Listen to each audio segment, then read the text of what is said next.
Now, this is personally my favorite part of the hackathon. This is the opportunity for students to share their work.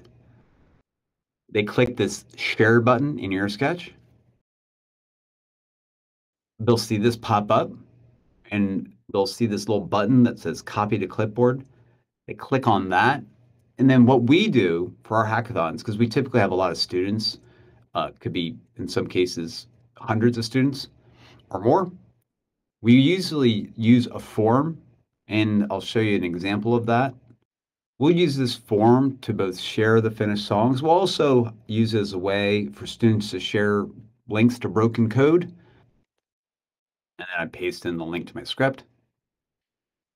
Now, what students might do accidentally, they might just paste in, they might go back to, just going back into this example, they may, and I'll just go out of full screen, they may accidentally just copy and paste the URL for ear sketch.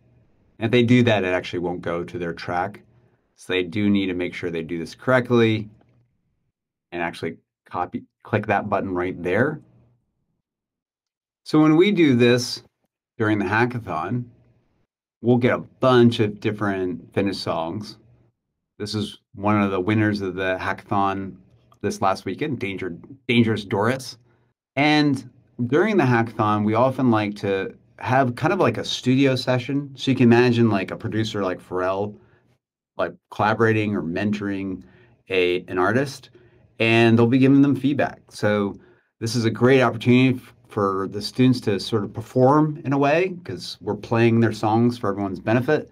And it gives us the opportunity to do a few different things. One, give them praise. Every student should get some praise, both for just doing the work, creating something for the first time, and we're going to praise them both for the musical creativity, and we're going to praise them for the code in different ways, and we're going to give them different things to think about. We might challenge them to do something interesting with the code and the music as a next step. So in this case, with Dangerous Doris, we hit the run button, we hit play.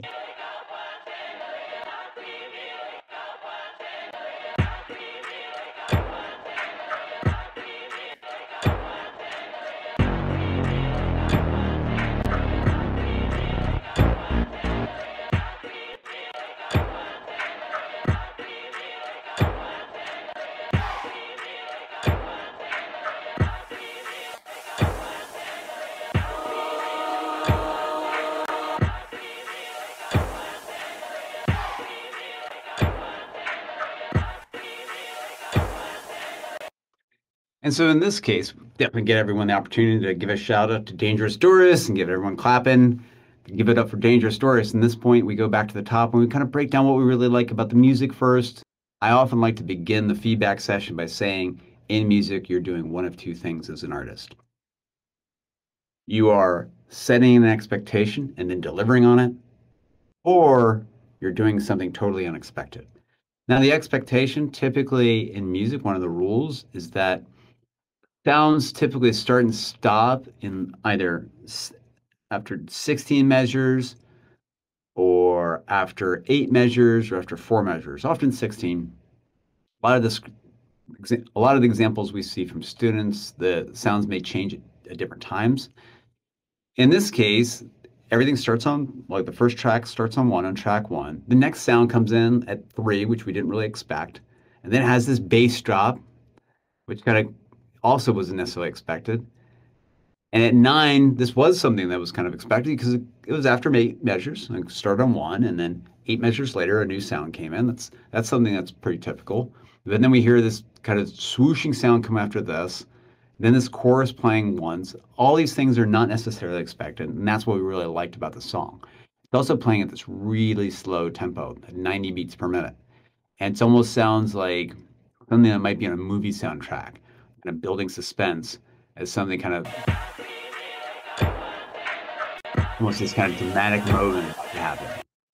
Especially with that chant, it just feels like there's something might be happening soon. And so then we look at the code. One thing we love about this code is that's really easy to read. They follow the example. Everything's super easy to read, super easy to understand. So, I could look at this and see exactly how they created the sound. They use all these variables. They document it really well. We use that opportunity as a feedback session. Then we might challenge them and say, okay, well, what if we started using sound effects? And this is the point where we're going to teach the last part of breakbeat code, which is sound effects.